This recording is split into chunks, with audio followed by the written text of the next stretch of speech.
লাইফটাকে জটিল বানাবেন না। অল্প একদিনের দুনিয়া এমনি কেটে যাবে, এটা ওই দিকে যেন না ঠকি, ওইটা খেয়াল রাখবে। ওইখানে ঠকলে সব শেষ, আমও শেষ, সালাও শেষ।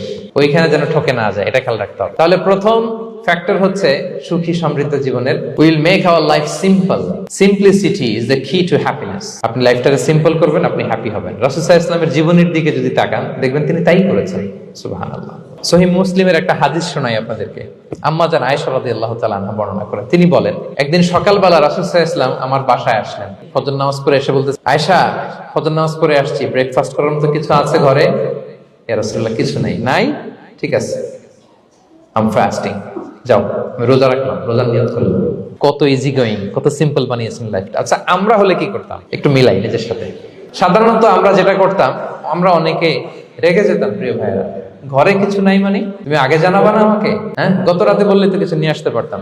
সাধারণত এইভাবেই তো রিয়েক্ট করি আমরা, আগে জানাবা না কেন, আগে বলো না, রেগে যেতাম। অথবা বলতাম, আচ্ছা ঠিক আছে, এখন যে একটা কিছু ব্যবস্থা করি, দেখি কিছু পাওয়া যায় কিনা। এরকম অনেক ওয়ে খুঁজতাম। কিন্তু রাসূল সাল্লাল্লাহু আলাইহি ওয়াসাল্লাম এই কোনো অপশন না নিয়ে বললেন, ওকে, there is no food for breakfast, I'm gonna fast fa inni sa'im। ঠিক আছে, খাবার যখন নাই, আমি রোজায় রেখে দিলাম। সুবহানাল্লাহ। এভাবে তিনি তার লাইফ লিড করেছেন।